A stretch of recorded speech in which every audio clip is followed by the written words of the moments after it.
அன்பு நேயர்களே, இன்றைய நிகழ்ச்சியில் நாம் பிரபல திரைப்பட இயக்குனர் திரு வி. சேகர் அவர்களை சந்தித்து அவரது அனுபவங்களை கேட்டு தெரிந்து கொள்வோம். நேயர்கள் சார்பில் வரவேற்கிறோம் சார். வணக்கம். ரொம்ப சந்தோஷம் உங்களை சந்திக்கிறதுல. இப்போ நீங்கள் இந்த திரைத்துறைக்கு வந்ததே ஒரு ஆக்சிடெண்ட் தான், எதிர்பாராத விதமாக தான் வந்திருக்கீங்க. நாங்கள் கேள்விப்பட்ட வரைக்கும் திருவண்ணாமலை பக்கத்தில் தெய்வானத்தம்மா சார், தெய்வானத் அங்கே பிறந்தீங்க. திரைத்துறைக்கு வர்றதுக்கு முன்னால் என்ன சார் பண்ணிட்டு? திரைத்துறை வர்றதுக்கு முன்னாடி சென்னை மாநகராட்சியில் மலேரியா ஹெல்த் இன்ஸ்பெக்டர், மலேரியா ஒர்க்கராக இருந்தேன் முதல்ல. இவரோட போயிட்டு ஜுரம் இருக்கான்னு கேட்பாங்களே, அது கால்ரா வந்தால் போய் ஊசி போடுவாங்களே அந்த வேலை, இல்லைனா இது எடுப்பாங்க, சென்சஸ் எடுப்பாங்களே அந்த வேலை, இதெல்லாம் கொடுப்பாங்க கார்பரேட்ஸ். அப்புறம் ப்ரொமோஷன் ஆகி மலேரியா ஹெல்த் இன்ஸ்பெக்டராக வந்தது. அது ஒரு 18 வருஷம் வேலை செய்யும். இப்போ யதார்த்தமாகவே நீங்கள் இந்த சமூகம், மக்கள், சமூக நலன் இப்படி தான் இருந்திருக்கீங்க. உங்கள் படத்துலேயே அது பிரதிபலிச்சிருக்கு. திரைத்துறைக்கு வரணும், சினிமாவுக்குள்ளே, தமிழ் சினிமாவுக்குள்ளே வரணும்னு எந்த விஷயம் உங்களை தூண்டுச்சு சார்? எப்படி வந்தீங்க? நான் ஏதாவது ஒரு மாஸ் மீடியாவுக்கு போகணுன்னு தான் நினச்சேன். சினிமான்னு இல்லை, நம்ம நிறைய எக்ஸ்பீரியன்ஸ் மைண்டுக்குள்ளே இருந்ததுனால இதை சொல்லணும். பணம் சம்பாதிக்கின்ற நோக்கெல்லாம் எனக்கு கிடையவே கிடையாது. ஏன்னா கார்பரேஷனில் ஏதோ கவர்மெண்ட்டில் வேலை கிடைச்சிது, அதை வச்சு ஃபேமிலி, நான் ரொம்ப எக்கனாமிக்கான ஆள், ரொம்ப சிம்பிளாக இருப்பேன். நான் எதையும் பெருசாக 2 பேண்ட் 2 ஷர்ட் இருந்தால் போதும்னு நினைக்கிற ஆள் தான் நான். வாட்ச் கூட அந்த நேரம் காட்ட மாட்டேன். அப்படி இருக்கும்போது ஆனால் மைண்டில் பண்டில் ஆஃப் நாலேஜ், இது எங்கேயா சொல்லணும், ஃப்ரீயாக சொல்லணும். இல்லைன்னா எங்கேயா ஃப்ரெண்ட்ஸுங்கிட்ட உட்காந்து 2 மணி நேரம் சொல்லலாம். அப்புறம் அவன் போர் அடிக்குது, எதையோ சொல்கிறான்ட்டு ஓடிடுவான். புரியுதா? அப்படி தான் இருக்கும். நான் டீ காஃபிலாம் வாங்கி வச்சுட்டு எவனுக்கா கொடுத்துட்டு நான் என் மனசில் போனதெல்லாம் சொல்லுவேன். நான் அவங்களுக்கு சில பேருக்கு அது பிடிக்கும். பழைய ஏதோ வரலாறு புராணம்லாம் படிக்கும். நான் நிறைய படிக்கிறவன். நான் கார்பரேஷனில் மலேரியா ஹெல்த் இன்ஸ்பெக்டராக இருக்கும்போதே நான் இந்த லைப்ரரிக்கு நிறைய போவேன். புக்ஸ் அதில் கொஞ்சம் என்னென்னா 7 to 1 தான் ஒர்க்கு. மதியம் கேப்பு. அந்த கேப்பில் கிட்டத்தட்ட Russian library, American library, British library, நம்ம கன்னிமரா, இது எல்லாத்துக்கும் போய் வெரைட்டியான புக்ஸுங்களை நிறைய படிப்பேன். அதையும் மீறி சிலது என்ன பண்ணுவேன்னா, மூர் மார்க்கெட்டில் புக்கு இருக்கு இல்லையா, அங்கே ஒரு நண்பரை வச்சுக்குவேன். புக்கு என்னால் வாங்க முடியாது, பழைய புக்கே வாங்குறதுக்கு விலை கம்மி தான், அதையும் வாங்க முடியாது. அவன்கிட்ட என்ன ஃப்ரெண்ட்ஷிப் தெரியுமா, புக்கு நான் வாங்க மாட்டேன், இது வாங்கிட்டு போய் எடுத்துகிட்டு போய் படிப்பேன். படிச்சு அங்கே வித்தியாசமாக இருக்கும், நிறைய அப்புறம் அதை நான் அங்கே தான் ஆஃபீஸு திருப்பி கொடுப்பேன். கொடுக்கும்போது நானாக பார்த்து ஏதாவது உனக்கு காசு கொடுப்பேன், அவ்வளோதான். இப்படி நிறைய படித்தேன். இந்த படித்ததுனுடைய அனுபவம். இந்த மலேரியா ஹெல்த் இன்ஸ்பெக்டர் ஆகும்போது ஒரு நாளைக்கு ஒரு 500 மக்களை சந்திக்கிறோம். ஒவ்வொருத்தரும் ஒவ்வொரு விதம், ஏழை பணக்கார எல்லார் வீட்டுக்குள்ளும் போய், இப்போ மலேரியா ஒர்க்கர்னும் போது ஏழை வீட்லேயும் போய் விசாரிப்போம், கோட்டீஸ்வரர் வீட்லேயும் விசாரிப்போம். இதெல்லாம் இந்த நாலேஜஸ் சொல்கிறதுக்கு ஏதாவது ஒரு பத்திரிகைக்கு போகலாம் முதல்ல நினச்சேன் நான். பத்திரிகைன்றது ஒரு நல்ல மீடியா, அதில் போய் எல்லாம் சொல்லாங்க. அப்புறம் அதுக்கான ஒரு சரியான ஒரு தொடர்பு வரல எனக்கு. அப்புறம் தான் என்ன பண்ணேன், சினிமாவுக்கு போகலாமே அப்படின்னு ஒரு எண்ணம் வந்தது. அப்போ அந்த தொடர்பு தான் எனக்கு பாக்யராஜ் சார் வாய்ப்பு கொடுத்தாரு. அது கூட ஒரு படம் போட்டார் முந்தானே, இது சின்ன வீடுன்னு ஒரு படம். கார்பரேஷன் பவர் ஹவுஸில் நான் ஹெல்த் இன்ஸ்பெக்டராக இருக்கும்போது யாரோ சில நண்பர்கள் வருவாங்க. சினிமா அசிஸ்டன்ட் டேரக்டர்லாம் ரொம்ப அவங்களுடைய வாழ்க்கை கொடுமை. அதாவது நான் சொன்னேன், உலகத்திலே மிக போவர்ட்டி, பல சிந்தனைகளோடு பட்டினி அலைகிறவன் யாருன்னு சொன்னால் சினிமா அசிஸ்டன்ட் டேரக்டர் தான். பல சிந்தனைகளை தாங்கிக்கிட்டு பட்டினியாகவே தெரியும். இந்த வரலாறு போய் நீங்கள் பாரதிராஜாட்ட கேட்டிங்கன்னா சொல்லுவார், நான் நிறைய நாள் பட்டினேன். அந்த பாக்யராஜ் கேட்டிங்கன்னா நான் நிறைய கஷ்டம் இருந்தது. ஏன்னா ஏதோ ஒரு அச்சீவ் பண்ணணுன்னு வந்துடுறது கிராமத்துலேருந்து, அப்புறம் முடியல, ஊருக்கு போக முடியல, ப்ரெஸ்டீஜு, ஒரு வேலை சாப்பிட்டு 2 வேலை அப்படி ஓட்டிக்கிட்டு இப்படி இருந்தாங்க. அப்போ நான் கார்பரேஷன் ஆஃபீஸில் இருக்கும்போது வருவாங்க, நான் சினிமாவில் அசிஸ்டண்ட்டாக இருக்கிறேன் போகிறேங்கிறேன்னு எதாவது பேசுவாங்க. நான் அவங்களுக்கு டீ காஃபி இதெல்லாம் வாங்கி கொடுப்பேன் நிறைய. நான் என்ன கொஞ்சம் எனக்கு மந்த்லி சாம்பிளாக இருக்குல்ல, அதில் ஃப்ரெண்ட்ஷிப். ஒரு தடவை படம் பார்க்க கூப்பிட்டாங்க, போனேன். அப்புறம் சின்ன வீடு படம் பார்த்து அதில் பாக்யராஜ் சார் என்னென்னா, இந்த புதுசாக ஆளாக பார்த்தாங்கன்னா ஒப்பீனியன் சொல்லுவாங்க. அவர் கேட்பார், பெரிய பெரிய ஆள்லாம் அவர் எம்ஜிஆர் வாரிசுன்னு சொன்னவர், அவர் கூப்பிட்டா 6 நாள் வருவாங்க. இந்த ஃபர்ஸ்ட் 2 ரோ ஒரு புது ஆளுங்களை யாராவது கூப்பிட்டு படம் பார்க்க சொல்லி ஒப்பீனியன் கேட்பார். அது மாதிரி நான் போயிட்டு பார்த்துட்டு ஒப்பீனியன் சொன்னேன். அந்த ஒப்பீனியனில் என்னமோ அவருக்கு பிடிச்சிருந்துருக்கு. அப்புறம் திடீர்னு வர சொல்லி மறுநாள் எனக்கு, நீ எதாவது சினிமாவுக்கு வரையான்னு கேட்டார். எனக்கு 35 இயர்ஸ் ஆயிடுச்சு. இனிமேல் ஏன்னா இன்னும் ஒரு 2, 3, 5 வருஷம் இருந்தாக்கன்னா இந்த ரிட்டைர்மெண்ட்லாம் கிடைக்கும், கவர்மெண்ட் ஒர்க்கு அப்படின்னு சொன்னேன். இல்லை பரவாயில்ல, நீ வா, நான் பார்த்துக்கிறேன் அப்படின்னு சொன்னேன். அப்போ எனக்கு டைம் வேறு சிக்கல் இருக்குது சார், ரிசைன் பண்ணிட்டு வரணும். என்னுடைய ஷெட்யூல் சொன்னோடனே ஆச்சரியப்பட்டார். என்ன வேலை போயிட்டு அப்படியே வர வேண்டியது தானே அப்படின்னாரு. உங்களுக்கு அப்படியே தானே வேலை? இல்லை சார், காலையில் 5 மணிக்கு புறப்பட்டா 1 மணி வரைக்கும் டியூட்டி, அதை நான் டியூட்டியில் என்ன பண்ணுவேன்னா 11 மணிக்கே வேலையை முடிச்சுடுவேன். மறுபடியும் ஒரு 12 மணிலேருந்து 1 மணிக்கு தான் அட்டன்ஸ்லாம் எடுக்கணும் எல்லாருக்கும். அந்த கேப் டைமில் போய் இந்த 4 லைப்ரரியில் ஏதாவது ஒன்று படிப்பேன். மறுபடியும் 2 மணிக்கு வீட்டுக்கு வருவேன். வீட்டுக்கு வந்து சாப்பிட்டு 2 மணிலேருந்து 6 மணி வரைக்கும் 4 இது கோயிலில் கணக்கு எழுதுகிறேன். அது யாருக்குன்னா அம்மாவுக்கு பணம் அனுப்பணும், அம்மா அப்பாவுக்கு. இது வந்து என் வீட்டில் ஒய்ஃபுக்கு. 4 கோயில் கணக்கு எழுதுனா 1 மணி நேரம் ஆனால் கூட அது 6 மணி ஆகிடும். அதுக்கப்புறம் ஈவினிங் காலேஜ் போகிறேன். ஈவினிங்கில் தான் பிஏ படித்தேன். இப்போ எம்ஏ ஈவினிங் தான் முடிச்சிருக்கிறேன். பிஹெச்டி இது அந்த எம்ஃபில் படிப்பாங்களே அதுக்காக அப்ளை பண்ணியிருக்கிறேன். இவ்வளோ தூங்குறதுக்கு 12 மணி ஆகிடும். அப்போ 1 மணிலேருந்து எனக்கு 5 மணிக்கு 4 மணி நேரம் தான் தூக்கம். இது 15 இயர்ஸாக கிட்டத்தட்ட அதான் சார் நிலைமை. சண்டேல வா அப்படின்னாரு. அதில் தான் சார் சிக்கல். என்னென்னா சண்டேல எனக்கு இருக்கிறது ஒரு நாள். நான் வந்து குடியிருப்போர் சங்க தலைவர். நான் இருக்கிறது ஹவுசிங் போர்டு விடுங்க, அதுக்கு குடியிருப்போர் சங்கம். அதில் வந்து காலையில் எனக்கு மீட்டிங் ஆகிடும். இந்த மதிய நேரத்தில் என்ன பண்ணுவேன்னாக்கா, நான் வந்து ஒர்க்கர்ஸ் யூனியன் இருக்கு இல்லையா, மலேரியா ஒர்க்கர்ஸ் யூனியனில் செக்ரட்டரி. நான் அதுக்கு போகணும். இதுதான் சார் ஷெடியூல். என்னையா மந்திரியை வச்சுருக்க மாதிரி ஷெடியூல் வச்சுருக்கிறேன். அதான் சார், ஒரு நேரம் கூட எனக்கு வேஸ்ட் கிடையாது. இப்படிதான் ஃபுல்லாக இருந்திருக்கேன். அப்புறம் சொன்னார், நீ சினிமாவில் வா, இந்த நாலேஜெலாம் உங்களுக்கு யூஸ் ஆகும் அப்படின்னாரு. அவரை நம்பி உள்ளே போனேன். அப்புறம் சினிமா சொன்ன மாதிரி அவர் சொன்னார், ஒரு நாலேஜர் பர்சன் தானே, ஜெயிச்சவர் தானே, சொன்ன மாதிரி எனக்கு ஒரு லிஃப்ட் கிடச்சிது சினிமாவில். ஆனால் அந்த சினிமாவில் வந்து திடீர்னுலாம் வந்து பண்ண முடியாது. முதல்ல ஒரு சின்ன எண்ணம் இருந்தது. ஒரு 19 வயசு இருக்கும்போது எங்கள் மாமனார் ஏவிஎம்மில் லேப் சீஃபாக இருந்தார். சினிமாவில் இந்த சிஸ்டினியம் பிரிண்டிங் கேன்சர் ஒரு அப்ரெண்டிஸாக 1 இயர் இருந்தேன். அது வந்து என்னென்னா, சினிமா வந்து உடனே எஸ்ஆர் நோ தான், ஜெயிச்சா ஓகே, இல்லைன்னா இல்லை. அப்புறம் நாம் ஒரு பெரிய வந்து ஒரு அண்ணன், குடும்பத்தில் ஒரு அண்ணனாக இருக்கேன், தம்பி எல்லாம் இருக்காங்க. இதை வச்சு எல்லாம் நம்பி இருக்கக்கூடாதுன்னு நான் அப்படியே கவர்மெண்ட்டு வேலை வாங்கிட்டு போய். ஆனால் உள்ளுக்குள்ளே மட்டும் சினிமா நல்ல மீடியான்னு தெரியும். அதை பற்றி எதனால் தோன்றதெல்லாம் இதில் எழுதி வைப்பேன். என்ன இன்சிடென்ட் தோணுதோ அதெல்லாம் எழுதி வைப்பேன். அது வந்து பின்னாடி பாக்யராஜ் சார்ட்ட வந்தபோது எனக்கு யூஸ் ஆகும். ஆனால் நான் வந்தது நோக்கம் வந்து பாக்யராஜ் சார்ட்ட வந்து சினிமா டைரக்டர் ஆகி கார் பங்களா வாங்கணும்லாம் இல்லை.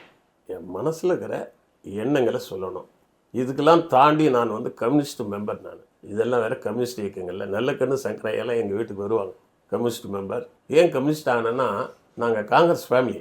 ஒரு 700 ஏக்கரா சொத்து வச்சுருந்தோம். எல்லாம் அப்பாக்கள் வந்து என்னென்னா, அந்த இங்கிலீஷ் மீடியம், அந்த டெனிஷ் மிஷின் ஸ்கூலில் படிச்சுட்டு பாம்பேயில் போய் வந்து ரேஸ் ஆடுறது மொத்தமும் காலி பண்ணிட்டாங்க. 0வில் கொண்டு நிறுத்திட்டாங்க. அவங்க காங்கிரஸ்காரங்க எப்பயுமே பணக்காரங்கெல்லாம் காங்கிரஸில் தான் இருப்பாங்க.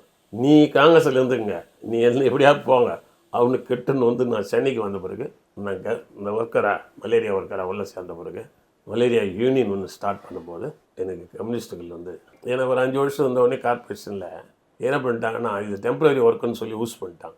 150 பேர் இவங்க வேணான்ட்டாங்க. நாங்கள் அப்போ தான் வந்து யூனியனே கட்டுறோம். சார் 5 வருஷம் இதை நம்பி எவ்வளோ பேர் கல்யாணம் பண்ணிட்டாங்க, குழந்தை குட்டிலாம் இருக்குது, திடீர்னு இது டெம்பரரி ஜாப் அப்படின்ட்டு யூஸ் பண்ணால் நாங்கள் எங்கே போகிறது, சென்னை கார்பரேஷன் அவங்க முடியாதுன்ட்டாங்க. உடனே என்ன பண்ணோம், இது எப்படி இது பண்ணுறதுனா, சில வக்கீலை போய் அணுகிறோம். அவங்க வக்கீல்லாம் அவ்வளோ கொடுங்கன்னு கேட்குறாங்க. எது ஃபைட் பண்ணுறது கோர்ட்டில், கவர்மெண்ட் எதிர்த்து நம்ம பண்ணணும். அந்த நேரில் என்ன பண்ணேன், நான் கார்பரேஷனில் இருந்தேன் இல்லையா, அந்த கார்பரேஷன் யூனியனிஸ்ட் இல்லையா, கம்யூனிஸ்டில் இருந்தேன் இல்லையா, அப்புறம் கம்யூனிஸ்ட் தலைவர்களை போய் பார்த்தேன். இது எப்படியாவது பர்மனெண்ட் ஆகிறதுக்கு ஏதாவது ஒன்று பண்ணுங்க. அவங்ககிட்ட இருக்கிற சிறப்பு என்னென்னா, பாதிக்கப்பட்டவங்களுக்கு ஹெல்ப் பண்ணுறது தான் அவங்களுக்கு வேலை. தமிழ்நாட்டில் வந்து பர்மனெண்ட் பண்ணுறதுக்கு கொஞ்சம் முன் உதாரணம்லாம் இல்லை. நாங்கள் உலக கட்சி, நாங்கள் உலக லெவலில் வந்து இந்த மாதிரி ஃபைட்லாம் நாங்கள் பண்ணியிருக்கிறோம். அதை எக்ஸாம்பிளாக வச்சு உங்களுக்கு வாங்கி தரேன்னு பெங்காலில் இதே மாதிரி 5 வருஷம் வேலை செஞ்சுட்டு ஒரு டெம்பரரின்னு சொல்லிட்டு யூஸ் பண்ணிட்டான். அதை ஃபைட் பண்ணி கம்யூனிஸ்ட்களே வந்து மறுபடியும் பர்மனெண்ட் பண்ணியிருக்காங்க. அந்த எக்ஸாம்பிளை, அந்த இதுவை டாக்குமெண்ட்டை கொண்டு வந்து ஒரு வக்கீல் சொல்லி, நான் உங்களை வந்து பர்மனெண்ட் வாங்கி தரேன்னாரு. காசு எவ்வளோ கொடுன்னு கேட்டேன். அவர் ஒன்றுமே சொல்லலை. பார்க்கில் வச்சு ஒரு மீட்டிங், டீ போகிறேன், நீங்கள் வந்து சக்ஸஸ் ஆனால் காசு கொடுங்க ஏதாவது. இந்த மாதிரி யாரும் எந்த கட்சியிலையும் சொல்ல மாட்டாங்க. பரவாயில்ல, இவங்க ஏழைப்பாங்கலாம் இருக்காங்க, நானே வந்துடுறேன், சைக்கிளில் வந்துடுவார் பண்ணார், சொன்னார். அந்த பெங்காலுடைய எக்ஸ்பீரியன்ஸ் வச்சு எங்களுக்கு ஃபைட் பண்ணி பர்மனெண்ட் ஆகி எல்லோரும் பென்ஷன் வாங்குற அளவுக்கு ஆயிடுச்சு. பர்மனெண்ட் கவர்மெண்ட் ஒர்க் ஆகிடுச்சு, டெம்பரரி ஸ்கீம் கிடையாது. அப்போ பிறந்த பையன் தான் என் பையன். எங்கள் வீட்டில் பெரும்பாலும் காங்கிரஸ்ன்றதுனால நாங்கள் இந்திரா காந்தி அப்படி தான், இல்லைன்னா அண்ணாதுரை இந்த மாதிரி ஏதாவது பேர் தான் வச்சுருப்போம். இப்போ என் பையனுக்கு அன்றைக்கி அந்த கரெக்டாக அந்த சக்ஸஸ் ஆச்சுல, அப்போ பிறந்தனால அவனுக்கு கார்ல் மார்க்ஸ் பேர் வச்சு. அருமையான பேர். ஒரு கம்யூனிஸ்ட் தொண்டர், ஒரு வக்கீல் டீ அண்ட் கன் மட்டும் சாப்பிட்டு பெங்காலில் இருக்கிற ஒரு எக்ஸ்பீரியன்ஸை கொண்டு வந்து இங்கே பண்ணி எங்களுக்கு ஒரு பர்மனெண்ட் வாங்கி கொடுத்தாரு. அப்புறம் அந்த வேலையை வச்சு தான் இப்போ ஒரு சினிமாவுக்கு வந்தேன். உண்மை இல்லைன்னா இல்லையா, அந்த ஒரு நன்றி கடன். இப்போது பாக்யராஜ் சார்கிட்ட நீங்கள் சொல்கிறீங்க, இவ்வளோ பெரிய லிஸ்ட்டு நானே மலைச்சு போனேன் நீங்கள் சொன்னது. அவர் சொன்ன வார்த்தை தான் உண்மை. மந்திரியுடைய இது மாதிரி இருக்கப்பா அப்படின்னு சொன்னாருன்னு சொல்றீங்க. ரொம்ப ஈர்த்து போய் உங்கள் மேலே உள்ள ஒரு பிரியத்தில் எடுத்துட்டார். அவர் கூட பணியாற்றிய அனுபவங்கள் எப்படி சார்? 2 படங்கள் ஒர்க் பண்ணியிருக்கீங்க. அவர் ஒரு தாய்மை உள்ளவர் தான், மதர்லி ஃபீலிங் உள்ளவர் தான். அதனால தான் பெண்களை பற்றி அவரால் படம் எடுக்க முடியும். அவர்கிட்ட நான் வரும்போது சொன்னேன், சரி எனக்கு 35 இயர்ஸ், உங்கள்கிட்ட 18 வயசு 20 வயசு பள்ளிக்கூடம் காலேஜில் படிக்கிறவனே ஓடி வந்துட்டு உங்ககிட்ட வேலைகளை ஓடியாரான் இல்லையா? டிகிரி படிக்கும்போது டிஸ்கன்யூ போட்டு நிறைய பேர் வந்து அவன் ஒன்று 19 வயசு தான் இருப்பான். அவன் வந்து உங்ககிட்ட 2 வருஷம் ஆகிட்டா நான் என்ன கடைசியாக வருவான், நீ லேட்டாக தான் வந்தீங்கன்னு. நான் அவங்ககிட்ட ஒர்க் பண்ணும்போது ஏஜுக்கு ப்ராப்ளம் வந்துடும், புரியுதுங்களா? உங்ககிட்ட வந்து ஜூனியராக இருக்கிறவன் தான் நான் வந்தவொடனே ஆஃபீஸை துரத்தி அது பண்ணி க்ளீன் பண்ணி அந்த வேலையெல்லாம் பண்ணணும். சீனியர் ஆகிறவன் அதை பண்ணுவான், என்ன ஜூனியர்னு பார்ப்பான். நான் அவனுக்கு நான் வேலையும் செய்யணும். இவ்வளோ சிக்கல் இருக்குது. அவங்க ஏதாவது ஒரு மாதிரி நினைப்பாங்க, என்னடா அப்படின்னு, இது எப்படி இன்கன்வீனியண்ட்டாக இருக்காதா அப்படின்ற மாதிரி அவன் சொன்னார். அப்போ ஒன்று என்ன பண்ணார், அசிஸ்டன்ட் டேரக்டர்லாம் கூப்பிட்டு வச்சு அவர் இஸ் நாட் அசிஸ்டண்ட் அப்படின்னாரு. எல்லாம் ஷாக் ஆனார். அவர் அசிஸ்டண்ட்டாக நான் கூப்பிடல, ஒரு ஃப்ரெண்ட்லியாக கூப்பிட்ருக்கேன். டிஸ்கஷன் அது பண்ணும்போது சில நாலேஜ் அவருக்கு இருக்குது சொல்லுவார். அவர் வந்தார்னா ரெஸ்பெக்டாக மரியாதை கொடுக்கணும் எல்லாம் அப்படி ஃப்ரெண்டுன்னு சொல்லிட்டு தான் எல்லாம் வணக்கம் ஆரம்பிச்சு. இது சொல்கிறதுக்கு ஒரு வாரத்துக்கு முன்னாடி வந்து சொல்லலை, அவர் உள்ளே வாங்கன்ட்டு போயிட்டார். அந்த ஒரு வாரத்தில் பார்த்தீங்கன்னா ஒருத்தன் டீக்கு ஆர்டர் கொடு, இதுக்கு ஆர்டர் கொடு, இது கொடு. எனக்கு நான் ஹெல்த் இன்ஸ்பெக்டராக இருக்கிறேன், எனக்கு கீழே ஒரு 300 பேர் வேலை செய்கிறாங்க. நான் அதை லீவ் போட்டு தான் நான் இங்கே வந்திருக்கிறேன். இங்கே வந்துட்டு இவங்க வந்து என்னன்னா, நீ சினிமாவுக்கு தானே வந்துக்கிறேன், நாங்களாம் எவ்வளோ கஷ்டப்பட்டு இந்த இடத்த பிடிச்சிக்கிறேன்ட்டு அவங்களாம் எல்லாம் எனக்கு செய்கிறதுக்கு இல்லை, முடியல. அது ஒரு இதெல்லாம் பண்ணும்போது எனக்கு என்னடா இன்கன்வீனியண்ட்டாக இருந்தது. அது பாக்கியராஜ் சார் பார்த்தாரு. ஒரு நாள் வந்து அவங்க சொல்கிறாங்க, ஒரு டைரக்டர் வரும்போது கதவெல்லாம் திறந்து போய் விடணும், அந்த வேலையெல்லாம் செய்யணும், புரியுதா, டோரை திறக்கணும், அதெல்லாம் பண்ணோம். கடிச்சு அடிச்சிட்டு தான் அப்படின்னு நம்ம டோரை திறக்கிறேன். டக்குன்னு வந்துட்டு என்னன்னாரு, இல்லை சார் ஒன்றும் இல்லை அப்படின்னு. இதெல்லாம் நீ பண்ணுவானா, நீ ஒரு கவர்மெண்ட்டில் இருந்துட்டு வர, அவங்க பார்த்துக்குவாங்க அப்படின்ட்டு அப்புறம் எல்லார்ட்டையும் சொன்னார். இது சொன்ன பிறகு எல்லோரும் ரெஸ்பெக்ட் பண்ண வாங்க சார் சொல்ல ஆரம்பிச்சிட்டாங்க. அந்த மரியாதை கொடுக்கலன்னா நான் இது எப்போ இன்கன்வீனியண்ட்டாக இருக்குன்னு நான் போயிருப்பேன். அவர் கூப்பிட்டு மரியாதை கொடுத்து அப்புறம் எங்கேயும் அது என்ன பண்ணார், அவர்கிட்ட ஒரு எனக்கு கிடைச்ச பெரிய வாய்ப்பு சினிமா வாய்ப்பு அல்ல. சினிமா வாய்ப்பு இவரெல்லாம் ஏதோ திருட்ட விட கிடச்சிருக்கலான்னு. சினிமா வாய்ப்பை விட பெரிய வாய்ப்பு என்னென்னா, அவர் எம்ஜிஆருடைய வாரிசுன்னு அந்த நேரம் சொல்லிட்டு. எம்ஜிஆர் வந்து உடம்பு சரியில்லை, கொஞ்சம் அமெரிக்காவுக்கு போயிருந்த நேரம். அவருக்கு வந்து எப்பயுமே கொஞ்சம் ஏதாவது ஒரு விஷயத்த நாட்டு நடப்பு கேட்டுக்கிட்டே இருப்பார். கேட்கறதில்ல மன்னர், அதாவது கேள்வி ஞானம் சொல்லுவோம்ல, அது கூட இருந்துகிட்டே எடுத்துன்னு. அதனால் அவர் சபையில் ஒரு 20-10-15 பேர் வச்சுருப்பார். அவர் கலைஞானம், மஞ்சு சாரு, அவர் நிறைய பேர், நாராயணன், அந்த மாதிரி பெரிய பெரிய ஆளுங்கள்லாம் இருப்பாங்க. அதே மாதிரி யூத்தும் வச்சுருப்பார், மீடியிலும் வச்சுருப்பார். இந்த யூத்தெல்லாம் எந்த சின்ன சின்ன வேலைகள் பண்ணுறதுக்கு போகிறது கிட்டத்தட்ட ஒரு 20 பேர் இருப்பாங்க. அதனால் நான் அவர் என்ன பண்ணுவார்னா, சில டைமில் இந்த எம்ஜிஆர் உடம்பு சரியில்லைன்ன உடனே இவரை வாரிசு துணை எம்ஜிஆருடைய வாரிசுன்ற மாதிரி யாரும் அறிவிச்சு ஏதோ வந்துருச்சு. அது ஜெயலலிதாவா இவரான ஒரு போட்டி வரும்போது வெளியில் தோட்டத்துக்கு போவார். எம்ஜிஆர் உடம்பு சரியில்லைன்ன பிறகு அவர் வந்த பிறகு தோட்டத்துக்கு போவார். அதுக்கு முன்னாடி எலெக்ஷன் வேலைக்கெல்லாம் போவார். அப்போ திடீர்னு என்ன பண்ணார்னா, சேகர் நீ வந்து என் கூட வண்டியில் வா அப்படி. அசிஸ்டண்டாக தானே உள்ளே வந்தோம், ஏதோ ஸ்டோரி நாலேஜ் பேசுறதுக்கு எதுக்கு கூப்பிட்றாங்க வண்டியில். ஜென்ரலாக கேட்பார், பொதுமக்களை பற்றி, நாட்டு அரசியல். எனக்கு நிறைய அரசியல் நாலேஜ் எனக்கு உண்டு. பாரம்பரியமாகவே நிறைய பஞ்சாயத்து சேர்மனாக இருந்தவங்க எங்கள் ஃபேமிலி எல்லாம்.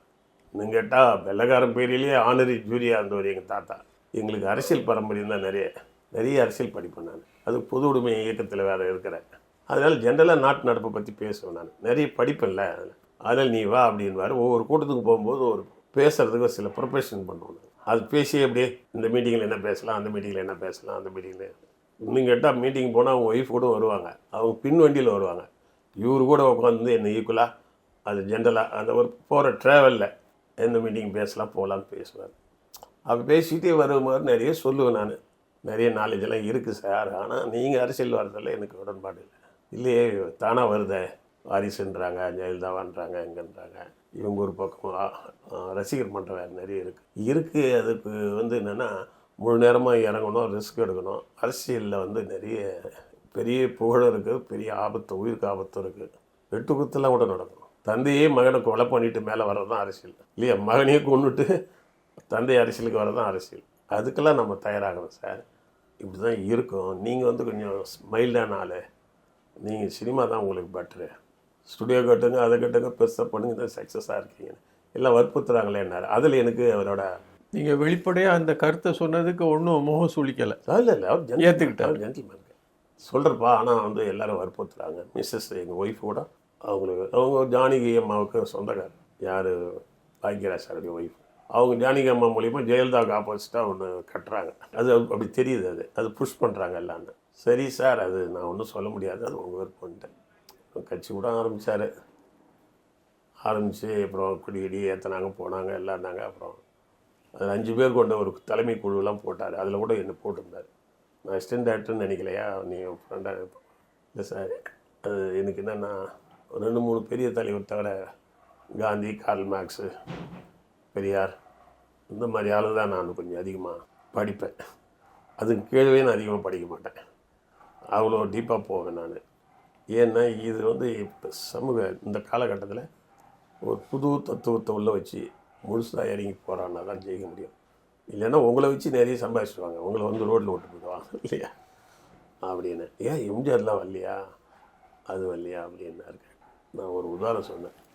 எம்ஜிஆர் வந்து சினிமாவில் நம்பர் 1 இருந்தார். அவரை பார்த்தா சிவாஜி கணேசனை அண்ணன் எப்படி இருக்கீங்கன்னு கூப்பிடுவார். அப்போ நம்பர் 1 எம்ஜிஆர் தான் சினிமாவில், அவர் பீரியடில் 2 தான் சிவாஜி. அப்படி இருந்த எம்ஜிஆர் அரசியலுக்கு வந்து பெரிய புகழெல்லாம் வந்ததுன்னாரு. புகழெல்லாம் வந்தது சார், ஆனால் கடைசியில் கை கால் விழுந்துச்சு இல்லையா. ஒவ்வொன்றும் இந்த மைனுக்கு ஒருத்தருக்கு வந்து மென்டல் டிஸ்டர்ப் ஆனால் தான் கை கால் விடும். அப்போது நல்லா இருந்தவரை மென்டல் ஆகிறது அரசியல், நல்லா தெரிஞ்சுக்கங்க. அவ்வளோ தூரம் புகழும் பலமும் உள்ளவர் சினிமாவில் வந்தவொடனே மென்டல் ஆகிட்டார், பாதிப்பு வந்துச்சு இல்லையா. அப்போது அவராலேயே தாங்க முடியலன்னு நீங்கள் ஆரம்பத்திலே உங்களை மென்டல் ஆகிடுவானுங்க. ஏன்னா அவெல்லாம் ஃபைட் பண்ணி வரான், அரசியலில் வரவன். சினிமா எட்டு கொடுத்து அது சிறைக்கெல்லாம் போய் வீட்டெலாம் வரான். அவன் வந்து போகிற வழியில் புஷ்ஷுன்னு இடிச்சுட்டு போயிடுவான் இல்லையா. அது வந்து புல்டோசர் மாதிரி. அது நீங்கள் வந்து அது தயவுசெய்து எனக்கு ஒத்துவலை அப்படின்ட்டு மறுபடியும் பார்த்தா 6 மாதத்தில் கழிச்சிட்டாரு கட்சி. ஏன்னா அவன் ஃபோன் பண்ணி இது பண்ணுறது, பணம் பறிக்கிறது, இது பண்ணுறது. திடீர்னு 2 மணிக்கு சார் நம்ம ரசிகர் மன்றத்தை உடச்சிட்டானுங்க, ஒருத்தர் கொண்டுடான்னு வந்து தான் 2 மணிக்கு ரசிகர் மன்றத்தை ஏதோ கொடி காட்டுற இடத்துல தகராறு வந்து கொண்டுட்டான், நீங்கள் இமிடியட்டாக பண்ணிட்டு வாங்கினார். நிறையா கொலன்றான், 2 மணிக்கு வாண்டுறான். என்ன அவங்க வீட்டில் ஏதோ டிஸ்கஸ் பண்ணி எனக்கு இது லாய்கெல்லாம் நிறுத்திட்டாங்க. அப்போ ஃபோன் பண்ணி எனக்கு கூப்பிட்டேன். நான் அப்போ வெளியில் வந்துட்டேன். கூப்பிட்டு, ஐயோ நீ சொன்னது நியாயமாக இருந்தது சார், சினிமாவில் நீங்கள் ஜீனியஸ், உங்கள்கிட்ட வந்து இந்தியாவிலே நீங்கள் ஸ்க்ரீன் பிளே ரைட்டரு பெரிய ஆள். பட் அரசியல்னு வரும்போது நாங்கள் கொஞ்சம் கற்றுக்கிட்டு வந்திருக்கோம், ஃபீல்டு ஒர்க்கு, மக்களை பற்றி தெரியுமில்ல. அதனால தான் நான் சொன்னேன் உங்களுக்கு ஒத்து வராதுன்னு. இல்லையா ரவுடிசம், அது வெட்டு குத்து, நீ எப்போ பார்த்தா தூங்க விட மாட்டான், 2 மணிக்கு வெட்டான்றான், குத்துறான்றான். அதாவது நம்ம தலையில் கொஞ்சம் கடிச்சிச்சு, ஏதாவது கொஞ்சம் வீக்கமாக இருந்தாவே ஷூட்டிங் ஒரு நாள் நான் லீவ் விட்டுருவோம் நம்ம இல்லையா.